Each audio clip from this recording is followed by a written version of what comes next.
Crime alert, डरना नहीं मिटाना है।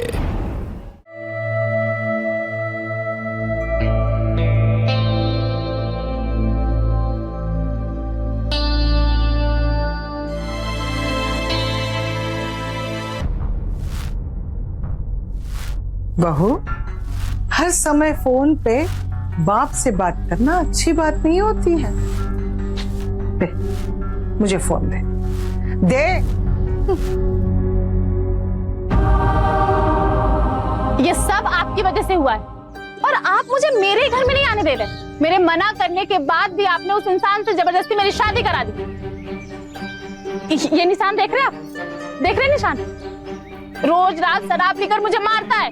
उसने मुझसे शादी सिर्फ और सिर्फ बदला लेने के लिए किया था। कैसी बात कर रही हो? कोई आदमी अपनी पूरी जिंदगी थोड़ी बर्बाद करता है किसी से बदला लेने के लिए। और फिर किस बात का बदला? वो आप नहीं समझेंगे, लेकिन मैंने फैसला कर लिया है कि मैं उस घर में अब दोबारा नहीं जाऊंगी। देखो बेटा, थोड़ा समझो, झगड़े हर घर में होते हैं। अपनी शादी को कुछ वक्त दो। भानु को गलत मत समझ।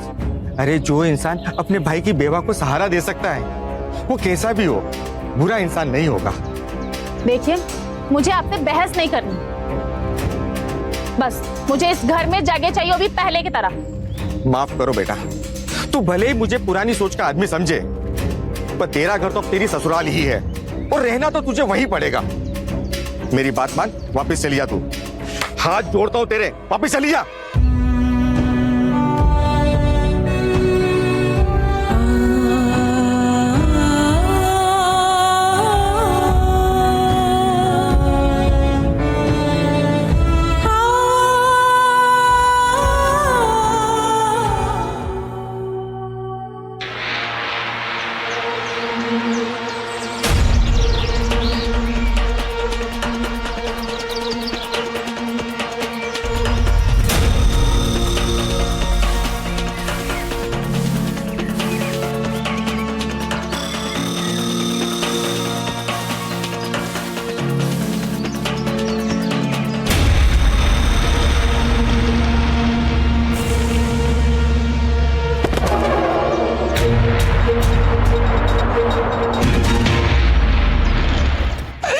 बच्चा कमल।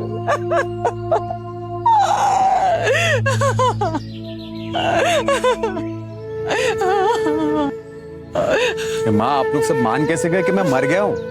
पुलिस को किसी की लाश मिली थी, उन्होंने हमें बताया कि वो लाश तुम्हारी है।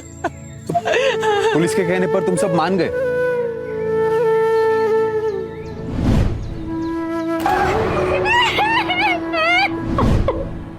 माँ, भाई को तो पता था कि मैं आसाम गया हूँ माल लेकर, तो ये भी पता था कि मुझे महीना भर लग जाएगा आने में। भाई तूने ही तो मुझे भेजा था आसाम। हाँ भाई, भेजा था, लेकिन उस समय मुझे कुछ समझ नहीं आया। मुझे लगा तू गाड़ी लेकर चला गया होगा, और फिर उसी गाड़ी में तेरा सामान भी तो पुलिस ने बरामद किया ना। अरे मैंने कितनी बार कॉल भी किया था तुझे, तेरा और शीतल दोनों के फोन बंद आ रहे थे। कॉल नहीं, कॉल तो नहीं आया। देखना, एक बार भी कॉल नहीं आया। मुझे कुछ समझ नहीं आ रहा है तू क्या बोल रहा है। लेकिन मुझे सब समझ आ रहा है। कमल, आपके इस भाई ने हम सबको धोखा दिया है। आपको पता भी नहीं है कि आपके जाने के बाद इन लोगों ने मेरे साथ क्या क्या किया। ये देखो, इसको पता था कि आप जिंदा हैं, उसके बाद फिर इसने मुझसे जबरदस्ती शादी की। आज मैं इसकी सच्चाई आप सबको बताती हूँ। जिस दिन से शादी करके इस घर में आई हूँ, इसकी नीयत हमेशा मुझ पे खराब रही। और ये इंसान नहीं है, शैतान है, शैतान।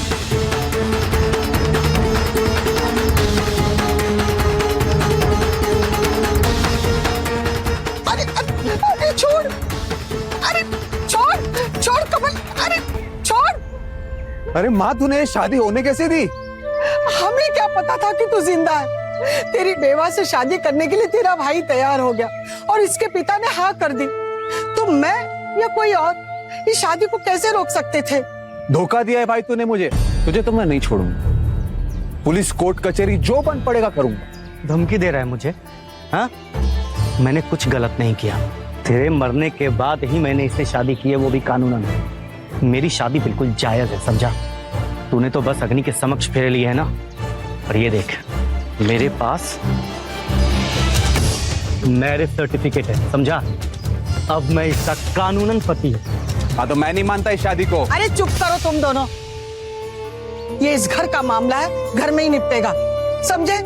अब तुम दोनों में से एक शीतल को तलाक देगा और दूसरे के साथ वो पत्नी बन के रहेगी, समझे? माँ, छोटे को बोल, वो तलाक देगा। मैं क्यों दूंगा तलाक? पहले मेरी शादी हुई थी इससे। पहले या बाद कोई फर्क नहीं पड़ता, तलाक तू ही देगा, समझा? सिर्फ तू देगा। एक मिनट, ये आप तय नहीं करेंगे कि मुझे किसके साथ रहना और किसके साथ नहीं, ये मैं तय करूंगी, समझे आप? चुप कर, वरना जुबान खींच लूंगी तेरी। तुम्हारी वजह से मेरे दोनों बेटों में दुश्मनी हो रही है और वो मैं होने नहीं दूंगी, समझी? अब ये फैसला उन दोनों को लेने दे। फैसला हो गया है माँ, तलाक तो भाई देगा। तू छोटा है, छोटा बन के रह, समझा? तलाक तू ही देगा।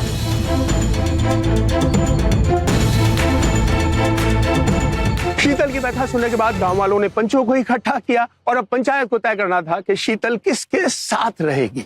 जिंदगी शीतल की और फैसला पंचायत का। अजीब बात है, बेशक बेटी पढ़ाओ बेटी बचाओ का ये जो नारा है ये बेजा नहीं है। यकीनन अगर शीतल पढ़ी लिखी होती तो वो अपने ऊपर हो रहे अत्याचार को कभी बर्दाश्त नहीं करती और किसी की हिम्मत और जुर्रत भी नहीं होती कि वो शीतल पर इस तरह से जुल्म व सितम करता। दोनों से शादी तेरी और तेरे पिता की मर्जी से हुई है, ये धोखा कैसे हुआ? ये एक संयोग है। अब अगर तुझे भानु से तलाक चाहिए तो कोर्ट में जाओ। पंचायत इस मामले में कुछ नहीं कर सकती।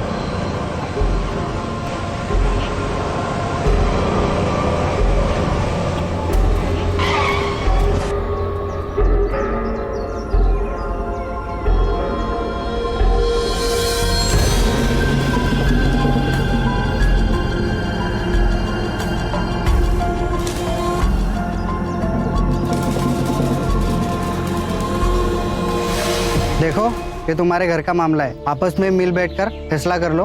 घर का झगड़ा घर में रहे तो अच्छा है।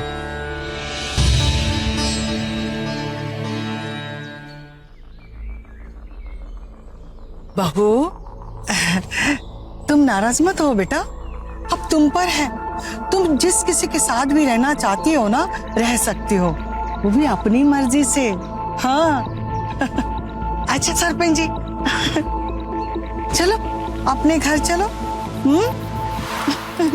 चलो।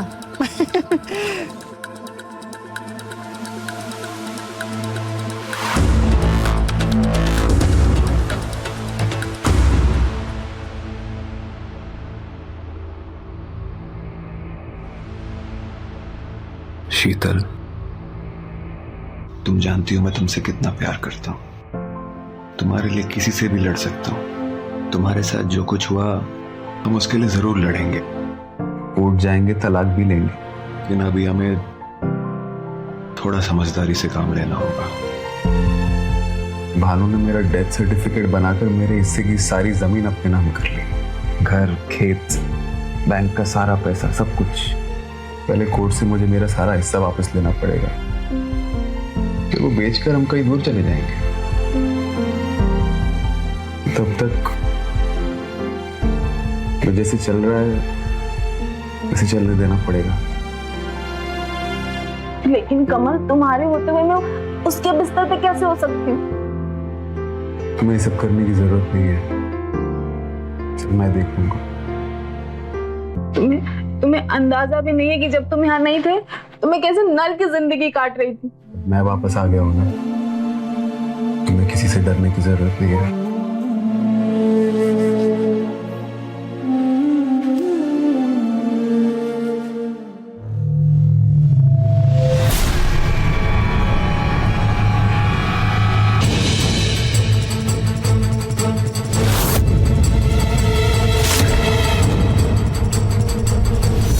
देखो कमल, कोर्ट कचहरी का फैसला जब होगा तब होगा, जब हम कोर्ट जाएंगे। ये हमारे घर का मामला है, घर में ही होगा तो कोर्ट जाने की किसी को कोई जरूरत नहीं होगी।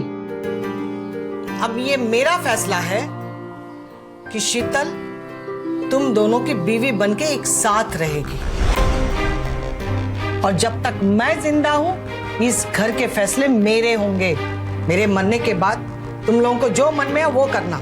अब इस घर में इस बात को लेकर तुम दोनों में कोई झगड़ा नहीं होना चाहिए, समझे तुम दोनों? ये आप क्या कह रही है माँ जी? और मैं कैसे कर सकती हूँ? चुप कर। उससे किसी ने पूछा है क्या इस मामले को लेकर? हाँ, ये हमारे घर का मामला है, कोई अदालत नहीं जाएगा, समझी?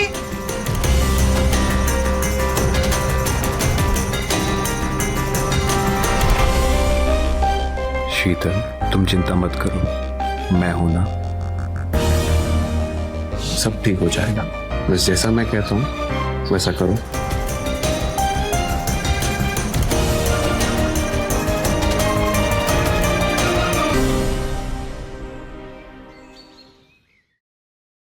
सुनो, ये लेते जाओ और याद से खा लेना। हाँ, थैंक यू।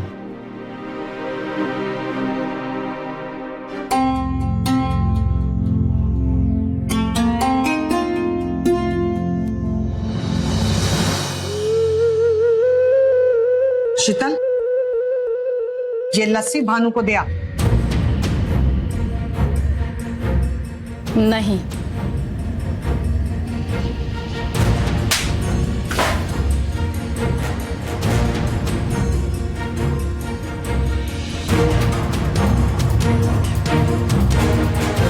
क्या हुआ माँ? इसकी आजकल बहुत जुबान चल रही है, मुझे मना करती है।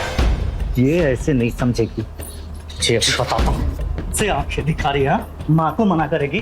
तुझे क्या लगता है कमल के आ जाने से मेरा हक उस पर कम जाएगा? अरे तू बीवी है मेरी, जो चाहूंगा वो करूंगा, समझी?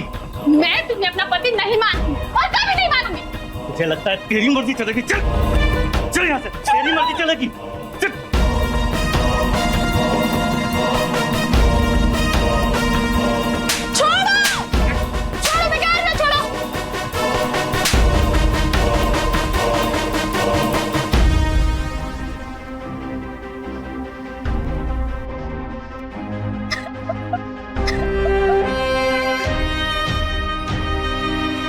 मैं देखता हूँ, बस जैसा मैं कहूँ वैसा करती जाओ। अपने अधिकारों की जानकारी के अभाव में शीतल मुसलसल अपने ऊपर हो रहे जुल्म सितम को बर्दाश्त करती रही। उसका पति कमल उस पर हो रहे जुल्म सितम को एक तरह से नजरअंदाज करता रहा। वो तो बस एक नाम का पति था, वो उसकी हिफाजत करने के बजाय एक तरह से उसके शोषण में अपना योगदान ही दे रहा था। और इस वक्त अब शीतल एक ही वक्त में दो पति धर्म निभाने को मजबूर थी।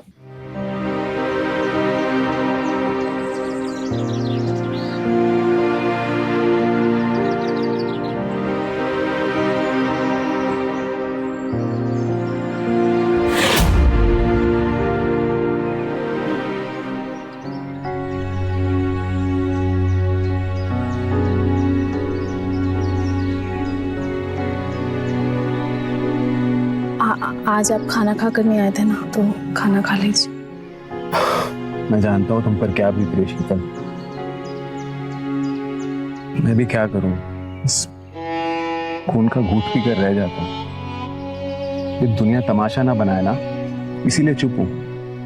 बस एक बार मुझे मेरा हिस्सा वापस मिल जाए, फिर वो तुम्हें आंख उठाकर भी नहीं देख पाएगा। आपका प्यार ही तो मुझे हिम्मत देता है, आपके भरोसे ही तो हूँ, नहीं तो ना जाने कब की मैं आत्महत्या कर चुकी। नहीं नहीं नहीं शीतल, ऐसा कभी मत सोचना, सब ठीक हो जाएगा, विश्वास रखो। घर जाओ, शाम को मिलते हैं। ठीक है, मैं चलती हूँ।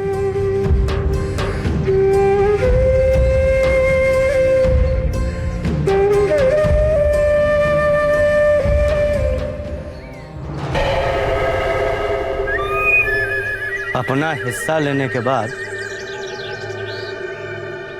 तुम मुझे शीतल से दूर कर देना।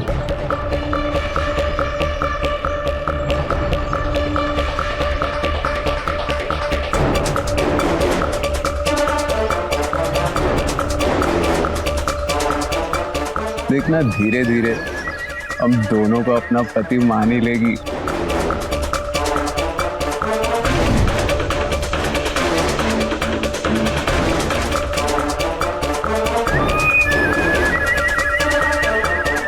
समझ जाएगी। हम दोनों प्यार भी मिल बांट के करते हैं, चाहे बीवी हो या डिम्पल।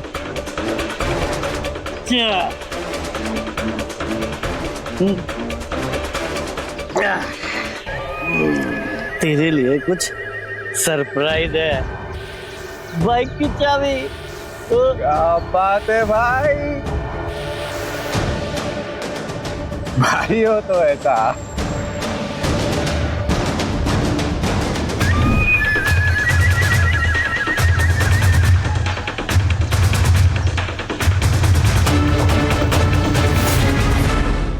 अपने पसंदीदा शो के फुल एपिसोड देखने के लिए अभी डाउनलोड करें दंगल प्ले ऐप।